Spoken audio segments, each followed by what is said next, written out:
예, 감사합니다. 우리 성가대원들이 추석 명절 지나고 나니까 더 잘하는 것 같아요. 맛있는 음식 많이 드셔서 그런가 봅니다.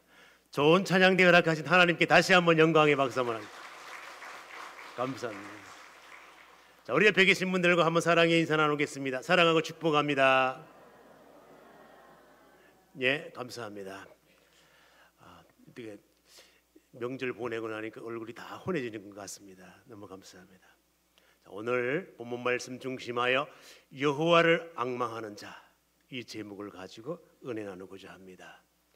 자, 이제 우리가 11월 첫 주에 있을 성경 퀴즈 대회를 대비하면서 주일마다 이사야서를 설교를 합니다. 자, 그러면 지난주 설교 제목이 뭐였을까요? 뭐 명절 지내느라고 다 그렇습니다. 참 이거 지난주 설교 제목 기억하고 있는 분은 한 주간 동안 말씀으로 묵상하고 계셨다는 거예요. 근데 제목 모르잖아. 세상과 나는 강도 없고 구숙한 주만 보여야 되는데 떡이 보이고 뭐가 보이고 자, 그렇습니다. 자, 그러면 이제 그래도 조금 묵상을 했는지 안 했는지를 이제 테스트해 보는 방법이 있습니다. 성경을 보게 되면 인생에 대한 표현이 많이 나옵니다. 그런데 이사야서를 보게 되면 인생을 무엇에 비유하는가 하면 풀, 꽃 여기다 비유하기도 하고, 또 이사야 선지자는 연약한 인생을 무엇에다 또 비유할까요?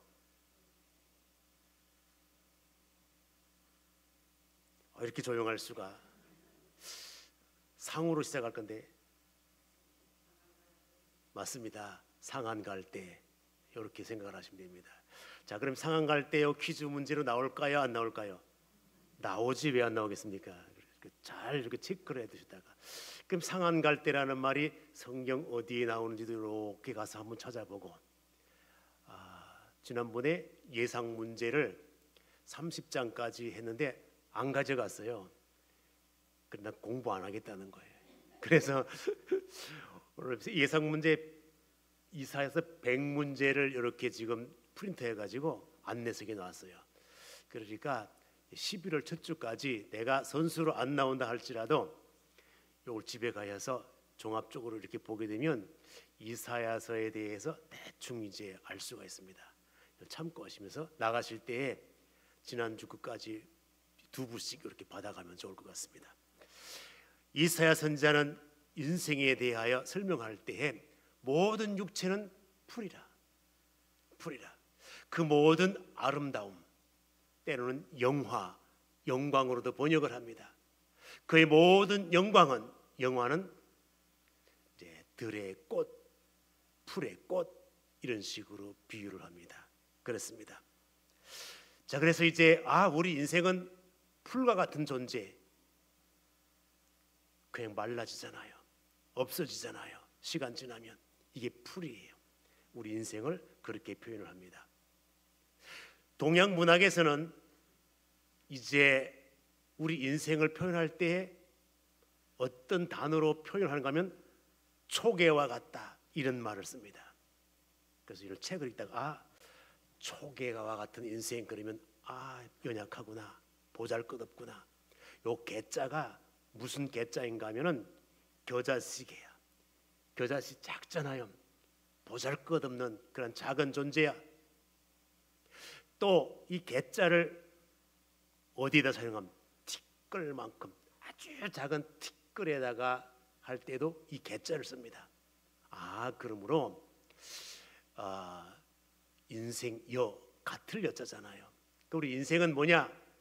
풀과 같고 티끌과 같고 보잘것없는 작은 존재, 그게 인생이라는 거예요. 그렇습니다. 이 말씀을 다윗이 하게 되는데 우리가 다 그 말씀에 공감을 하잖아요. 인생에 대한 다윗의 공감을 보게 되면 시편 103편에서 다윗이 똑같은 말을 해요. 인생은 그날이 풀과 같고 그 영화가 이제 꽃과 같다는 거예요. 그렇구나. 이사야도 다윗도 인생을 표현할 때 풀과 같은 존재, 꽃과 같은 존재 이렇게 설명을 해요. 그러면 다윗만 그렇게 보느냐? 아니에요. 또 누구도 그렇게 봤는가 하면 신약의 베드로도 그렇게 본 거예요. 모든 육체는 풀과 같고 그 모든 영광은 풀의 꽃과 같다. 이렇게 설명을 합니다. 그래서 말세를 살아가는 하나님의 백성들에게 인생이 무엇이냐? 이 풀처럼 연약하다. 이것을 주지시키면서 연약한 존재가 어떻게 해야 살 수 있는지 그 원리를 하나님의 백성들에게 알려줬습니다. 그 야고보만 그렇게 베드로만 그렇게 봤느냐? 예수님의 동생 야고보도 예루살렘 교회의 지도자로 있으면서 우리 인생의 원리가 뭐냐? 그것을 설명합니다. 부한 자들은 그 낮아짐을 자랑할지니 왜 그렇게 해야 되는가 하면 풀의 꽃과 같은 모습이기 때문에 인생이 그렇다는 거예요. 그래서 모든 사람들이 다 구약의 저자들을 보나 신약의 성경 저자들을 보나 동일하게 우리 인생은 연약하다, 볼품이 없다, 보잘것없는 존재, 이것을 설명을 해주고 있습니다. 자, 그러면 오늘 이 연약한 인생에 대해서 왜 설명을 하는가 하면 본문 말씀에 연약한 인생이 살아남는 비결은 여호와를 앙망하는 길밖에 없다는 거예요. 그래서 오늘 이사야 40장 여호와를 앙망하는 자는 새 힘을 얻으리니, 요 말씀만 알면 안 되고 배경이 무엇이냐 요걸 알아야 되는 거예요.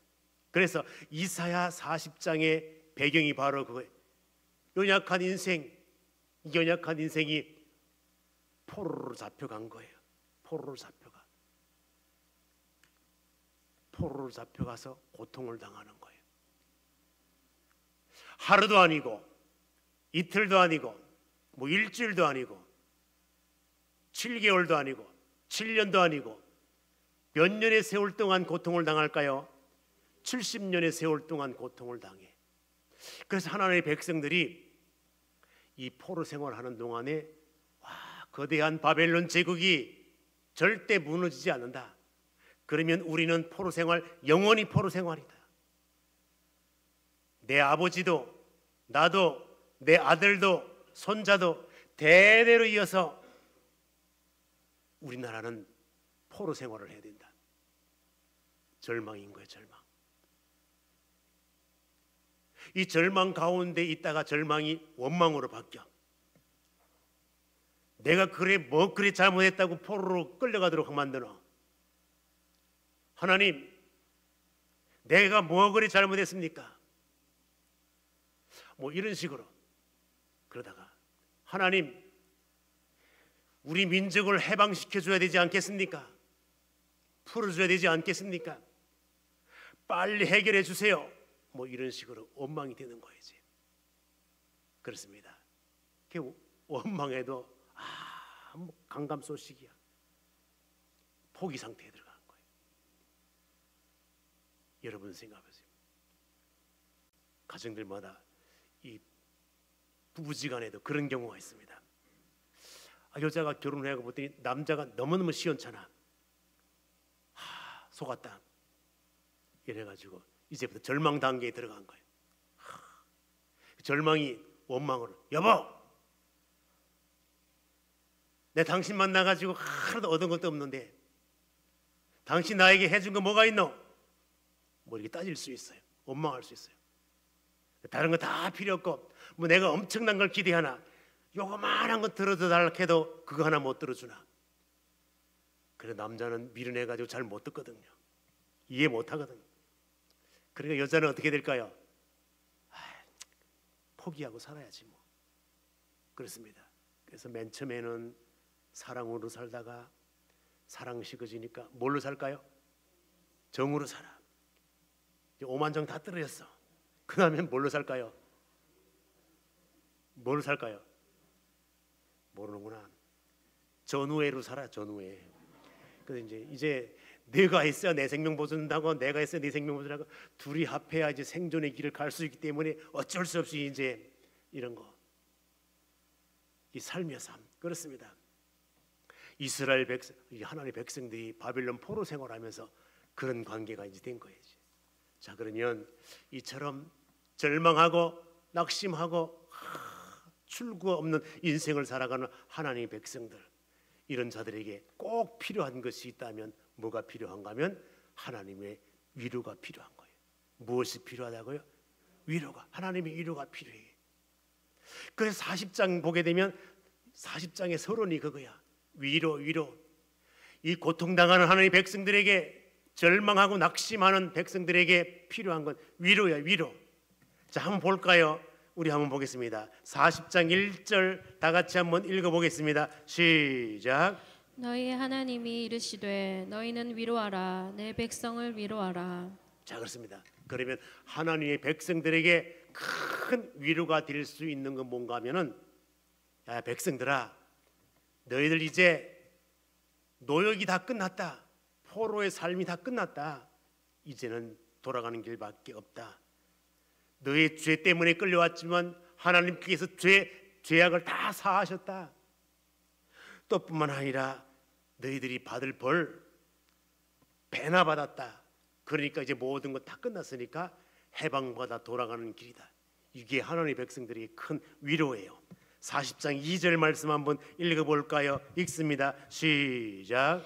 너희는 예루살렘의 마음에 닿도록 말하며 그것에게 외치라. 그 노역의 때가 끝났고 그 죄악의 사함을 받았느니라. 그의 모든 죄로 말미암아 여호와의 손에서 벌을 배나 받았느니라 할지니라 하시니라. 그렇습니다. 이제 절망한 하나님의 백성들에게 노역의 때가 끝났다. 걱정하지 말아라. 죄 때문에 끌려왔지만 하나님께서 그 모든 죄악 다 사하셨다. 그렇습니다. 또 너희들이 받을 벌 배나 받았기 때문에 이제 더 이상 받을 벌 없다. 그리고 가장 중요한 것은 장차 강한 자가 너희들에게 임할 것이고 그 강한 자의 능력으로 말미암아 너희 다 해방받을 것이다. 이게 바로 절망당하는 자에게 큰 위로의 말씀이에요. 위로의 말씀. 그렇습니다. 우리 연약한 자는 내 힘으로 안 되잖아요. 그러므로 내 힘으로 안 될 때, 내 능력으로 안 될 때 누군가가 나를 도와줄 수 있는 절대자가 있다면 그것이 큰 위로 아니겠습니까? 그렇습니다. 자, 그러면 이제 우리가 이제 절망에서 위로를 체험하였던 한 사람을 소개하려고 그래요. 그 사람이 누군가 하면 핸델이라는 사람이에요. 음악의 어머니 누굴까요? 핸델. 음악의 아버지는 누굴까요? 그렇습니다. 음악의 어머니 그러니까 핸델이 여자인 줄 착각하는 사람도 있어요. 여자가 아니고. 자, 그렇습니다. 그 왜 어머니라고 붙였을까? 핸델을 통하여 위대한 음악 작품이 탄생하였기 때문에 그래서 음악의 어머니격이다. 그렇습니다. 이 핸델은 독일 태생이에요. 독일 태생인데 자기 아버지가 의사야. 그래서 이제 그 아들에게 말하기를, 나는 의사이기 때문에 너는 법관이 되어라. 법을 전공해가지고. 그래서 법학도가 되어라. 그랬더니 이 아들이 싫습니다. 나는 음악가가 되겠습니다. 그래서 어릴 때부터 음악의 길로 가. 그 길로 갔으면 잘 돼야 되잖아요. 잘 안 돼. 이름도 없어. 동시대에 바흐는 엄청난 이름, 엄청난 존재로 두각이 되는데 핸델은 뭐 별거 아니야. 별거 아니더라도 먹고 사는 데는 지장이 없어야 되는데 이게 먹고 살기도 힘들어. 많이 배우면 뭐하나. 내 입에 뭔가 풀칠이라도 해야 되는데 이거 안 되겠다. 이름도 없고 돈도 없고 조국을 버리자. 그래서 조국을 떠나서 어디로 가는가 하면 영국으로 가. 영국으로 가가지고 고생해가지고 뭐 조금 돈 벌고 조금 이름 있고 그것까지가 안 되는 거예요. 그런데 이게 또 설상가상으로 중풍이 오네. 그것도 모자라서 시력이 멀어지네. 얼마나 큰 절망이겠습니까? 얼마나 큰 절망이겠습니까? 낙심하여 있는 그런 상황 속에서 친구가 성경책 하나를 주면서 이거 읽어봐라. 읽어봐서 성경을 폈는데 그 성경 중에 확 자기에게 다가오는 구절이 있었습니다. 그 구절이 무엇인가 하면 이사야 40장 1절이라. 다시 한번 읽어볼까요? 이사야 40장 1절 다 같이 한번 읽습니다. 시작. 너희 하나님이 이르시되 너희는 위로하라. 내 백성을 위로하라. 그렇습니다. 위로, 하나님의 위로가 있는 것이구나. 그래서 그 장면 이후로부터 계속해가지고 뭐가 나오는가 하면 위로라는 말이 반복적으로 나와요. 위로라는 말이. 그렇습니다. 자, 그래서 이제 이사야서의 마지막 결론이 무엇인가 하면 위로라는 이제 이것으로 마무리를 하게 됩니다. 이것을. 그래서 이 사실을 핸델이 체험을 하게 돼요. 하나님은 살아계시고 하나님은 자기 백성을 위로하시고 환난 가운데 곤고한 삶 가운데 건져주시는 분이시구나. 그게 대한 막 성령의 역사 그에게 임한 거예요. 이제. 그렇다. 그래서 곡을 써요. 그 쓴 곡이 뭔가 하면 메시아 곡이야. 메시아 곡. 그렇습니다. 그래서 이 메시아에 관해서 쭉 이렇게 기록을 해. 성경을 보니까 하나님은 메시아를 통하여 장차 우리를 구원하실 거예요. 하나님의 백성들의 큰 위로는 모든 육체적 삶과 영적인 삶에서 구원함을 받는 것, 이것이 하나님의 백성들에게 큰 위로요 소망인 것이 그렇습니다. 얼마나 이름이 나게 되는지 그렇습니다. 바흐는 종교음악 쪽으로 확 이미 다 떴고 핸델은 시시한 존재였는데 알려지기 시작한 거예요. 이게 이제 기독교 쪽으로 알려지기 시작하고 점점 이름이 나기 시작한 거예요. 그래서 일반 대중에게 알려지고 국왕에게 알려지고 많은 사람들에게 알려져. 그래서 메시아를 보게 되면 할렐루야 합창곡 부분이 있어요. 이 합창곡을 할 때에 이것을 듣던 영국 국왕이 갑자기 자리에서 벌떡 일어나. 왜? 그 가사를 보니까 메시아 할렐루야 곡 보게 되면 전능의 주가 다스린다고 하는 단어가 말이 나와요. 뭐야? 내가 국왕인데 나보다 더 큰 왕, 만왕의 왕, 만주의 주, 그분이 모든 세상을 통치한다 그러는데 내가 이 자리에 지금 교만하게 앉아 있을 수 있나? 이래가지고 국왕이 일어났다는 거예요. 그러니까 거기 있는 청중들이 국왕이 일어나는데 안 일어나겠습니까? 다 일어났다는 거예요. 그래서 이제 메시아곡 연주를 할 때 할렐루야 부분이 나오게 되면 많은 다 이제 청중들이 다 일어나는 이유가 바로 그거예요. 이처럼 핸델은 그 시대에 메시아곡 하나로 알려지고 또 계속하여 종교적인 곡들을 기록해요.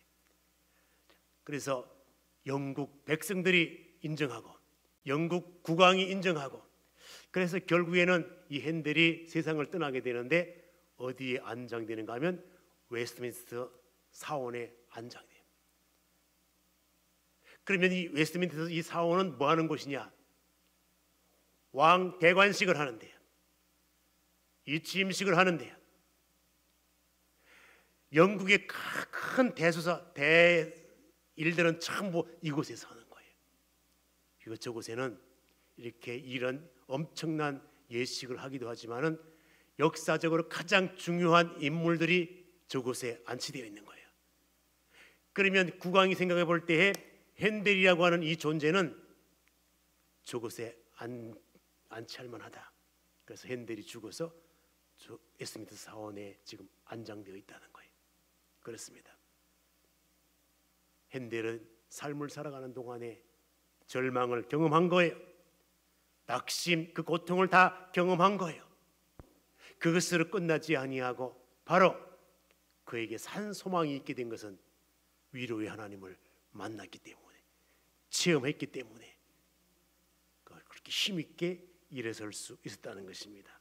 자, 그러면 이제 우리는 이 40장 이사야 40장을 통하여 아 그렇구나, 우리 인생의 삶이 육적으로 영적으로 힘들 때가 많잖아요. 그래서 우리 인간에게는 절망이라는 게, 낙심이라는 게 있습니다. 그럼 이 절망에서 벗어나는 길이 뭐가 있겠습니까? 위로의 하나님을 만나야 돼요. 이론적으로 아무리 신앙을 설명해도 안 되는 거예요. 자기가 그 하나님에 대한 체험이 없이는 그 신앙의 길을 바로 나갈 수가 없어요. 그래서 이 성경을 보게 되면 다 믿음의 사람들이 하나님과의 관계 속에 체험적인 신앙을 가진 거예요. 위로의 하나님을 만나고 체험하고 그렇습니다. 만나고 체험하고. 자, 그래서 이제 이게 위로의 하나님을 만나면 절망에서 벗어나는 것이구나 하는 것을 깨달을 수가 있습니다. 또 뿐만 아니라 우리가 이제 절망에서 벗어나는 비결이 뭐가 있을까요? 이제 하나님에 대한 원망을 버려야 돼요. 하나님의 백성들은 바벨론 포로 생활하면서 초창기에는 하나님, 우리 민족 해방되게 해주세요, 본국으로 돌아갈 수 있게 해주세요, 우리가 다 나라도 잃고 성전도 잃고 자유도 잃고 말씀도 잃고 예배도 잃고 다 이런 것뿐입니다, 하나님 되찾게 해주세요, 뭐 여러 가지 소원을 말했을 거 아니겠습니까? 그런데 세월이 지나도 해결될 기미가 안 보여. 그래서 포기 상태에 들어간 거예요. 포기 상태에 들어간 하나님의 백성들에게 힘을 주기 위하여 오늘 본문 말씀 기록을 하고 있습니다. 자, 한번 볼까요? 말씀 보도록 하겠습니다. 27절 말씀 한번 다 같이 한번 읽어볼까요? 자, 읽습니다. 자, 시작. 야곱아 어찌하여 내가 말하며 이스라엘아 내가 이르기를 내 길은 여호와께 숨겨졌으며 내 송사는 내 하나님께서 벗어난다 하느냐. 자, 요 말씀을 이렇게 보게 되면은 하나님, 우리가 나갈 수 있는 길을 보여줘야지 왜 그 길을 숨기시는 겁니까? 지금 이렇게 원망한 거예요. 하나님, 우리가요 하나님 앞에 이거 해주세요 저거 해서가지고 첫째 이거 해주세요, 둘째 이거 해주세요, 그래가지고 법적인 서류를 해가지고 이렇게 올렸더니 하나님 그 서류를 보고, 법적인 서류를 보고 해결해 줘야지, 세상에 그걸 빼돌리는 하나님이 어디 있습니까? 그걸 숨겨버리는 하나님이 어디 있습니까? 그 서류 뭉탱이를 다 갖다 버리는 하나님이 어디 있습니까? 이렇게 원망하는 거예요. 이제 여기 바로 그거야. 그래서 여기에 하나님 송사는 뭔가 하면 법적인 서류예요. 이렇게 이거 해결해 주세요, 저거 판결해 주세요, 억울한 거 이렇게 해결해 주세요, 이렇게 해가지고 다 올리는 법적인 서류를 송사 이렇게 하는 거죠. 그래서 옛날 성경에서는 뭐라고 그렇게 기록하였는가 하면 요걸 조금 더 확대 해석을 해가지고 하나님, 우리 인생들의 원통한 것이 있는데 원통한 문제를 하나님께 다 해결해 달라고 올렸더니 왜 수리해 주지 않는 겁니까? 이렇게 옛날 성경에는 그렇게 나왔어요. 그렇습니다. 이게 바로 그거예요. 우리가 법적인 서류를 다 작성을 해가지고 이렇게 올리면 하나님이 보고 그러냐, 요거 해결해 줘야지, 저거 해결해 줘, 이렇게 해결해 줘야 되는데 하나님이 해결해 주지는 않고 그 서류 뭉태기를 빼돌리고 던져버리고 숨겨버리고, 이게 말이 됩니까? 이게 원망하는 거예요. 여러분, 우리 대한예수교 장로회는 총회가 있고 노회가 있고 시찰회가 있고 당회가 있고 그래요. 그러면 이 하부 기관에서 있었던 모든 문제들을 해결하기 위하여 총회에다가 올려, 노회에다가 올리기도 하고, 그러면 총회는 헌의부라는 것이 있습니다. 그 헌의부에서 그 서류들을 다 받아가지고 요거는 재판부로 가야 되겠네, 요거는 규칙부로 가야 되겠네, 이래 가지고 다 해. 그런데 이 헌의부에 있는 사람들이 악한 자가 앉아 있을 경우, 사기치는 사람이 앉아 있을 경우 서류가 올라가도 재판부로 안 가, 이 처리될 부서로 안 가, 자기 임의대로 이 서류를 깔아앉고 있어. 계속 시간 지나갈 때까지. 회기가 지나갈 때까지. 그러면 이걸 올린 사람들이 해결 빨리빨리 해결해야 되는데 이거 안 하고 인간적인 자기 사심을 가지고 이렇게 빼들리고 저렇게 빼들리고 처리를 안 해. 그러니 이걸 올린 노예나 이런 사람들이 왜 처리 안 하냐고 원망이 되더라요.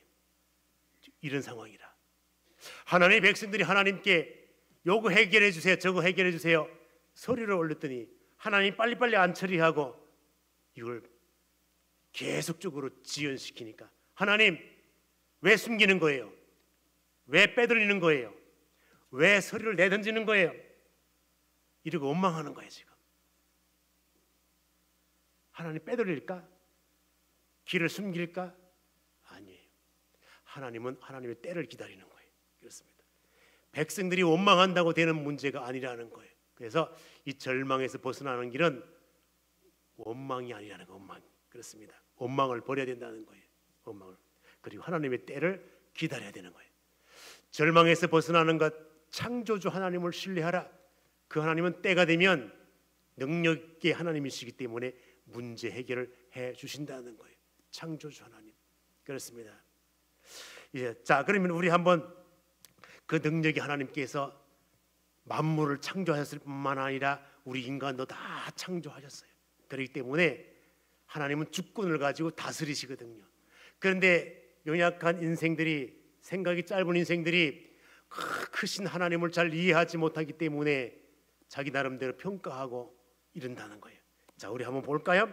26절 한번 보겠습니다. 다 같이 시작. 너희는 눈을 높이 들어 누가 이 모든 것을 창조하였나 보라.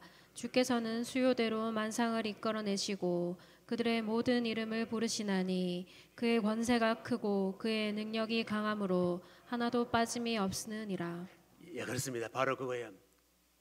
이 만상, 하나님께 창조하신 이 만상을 다 봐봐라. 네 인간의 개념으로 이해할 수 있을 것 같으나 생각을 해봐라. 하나님께서는 바닷물도 창조하시고 하늘도 창조하시고 그 하나님께서 큰 능력으로 창조한 것을 가지고 네가 인간의 짧은 생각으로 야 바닷물이 도대체 몇 리터나 나온가 한번 내가 한번 재볼까? 그래가지고 손으로 한 움큼 두 움큼 이래가지고 바닷물을 잴 수 있을까요? 불가능한 거예요. 이처럼 하나님은 한이 없으신 분이고 능력이 많으신 분이고 너 인간 너는 정말 제한적인 존재고 보잘것없는 존재. 네가 하나님께서 만든 바닷물을 한 움큼 언제 재보겠노? 하늘 몇 평이나 될까? 길이가 몇 미터나 될까? 하고 내 뼘으로 재보 한 뼘 재보고 어느 세월에 재보노? 그 말이 어디에 나오는가 하면 12절에 나오는 거야. 자, 한번 볼까요? 12절 다 같이 한번 읽어보겠습니다. 시작. 누가 손바닥으로 바닷물을 헤아렸으며 뼘으로 하늘을 쟀으며 땅의 티끌을 되에 담아 보았으며 접시 저울로 산들을 막대 저울로 언덕들을 달아 보았으랴. 자, 그렇습니다. 이게 바로 그거야. 그래서 우리 하나님은 능력의 하나님이시기 때문에 천지 만물을 창조하시고 창조한 피조물들을 다스리신 하나님. 그래서 이 천지를 창조하신 그 하나님의 이름을 뭐라고 표현하는가 하면 창세기 1장 하나님은 천지를 창조하시냐 그랬잖아요. 하나님의 이름이 여러 가지로 표현되는데 창조주 하나님의 이름을 뭐라고 하는가 하면 엘로힘 그래요. 한번 따라해 볼까요? 엘로힘. 그 엘로힘의 하나님 이렇게 또 엘리온의 하나님, 쯔버쯔의 하나님, 엘샤다이의 하나님 이렇게 하나님의 이름이 여러 가지로 나오는데 바로 엘로힘의 하나님. 그렇습니다. 그 창조주 하나님을 신뢰하라.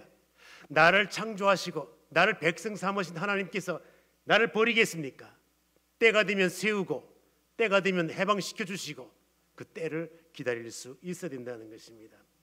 자, 그렇습니다. 또 뿐만 아니라 이제 여호와를 이제 앙망하는 자, 여를 앙망하는 자 어떤 복이 임하게 되는가? 어떤 복이 새 힘을 얻게 된다는 것입니다. 새 힘을 얻게. 독수리가 창공을 향하여 올라간 같이 새 힘을 얻고 우리 인생은 아무리 장정이라도 소년이라도 다 넘어지고 자빠지게 되어 있습니다. 누가 붙들지 아니하면 능력이 하나님께서 붙들지 아니하면 그렇습니다. 그러므로 우리 인생이 절망 가운데 살아남을 수 있는 비결은 바로 여호와를 악망하는 길. 자, 우리 말씀 한번 다시 한번 보도록 하겠습니다. 자, 우리 31절 마지막 다 같이 한번 읽습니다. 시작. 오직 여호와를 앙망하는 자는 새 힘을 얻으리니 독수리가 날개치며 올라감 같을 것이요 다른 박질하여도 곤비하지 아니하겠고 걸어가도 피곤하지 아니하리로다. 예, 그렇습니다. 여기서 여호와를 앙망한다. 또 때로는 뭐라고 나온가 하면 앙모한다 그렇게 써요. 그래서 앙모한다. 그래서 이 앙망, 앙자가 우러러 바라볼 앙자니 망은 어떨까요? 바라본다는 말이죠. 바라본 자. 앙모 할 때에 이 모자가 그리워할 모, 사모할 모 이런 거예요. 그래서 노래 가사를 보게 되면 때로는 앙망하기도 하고 앙모 이렇게.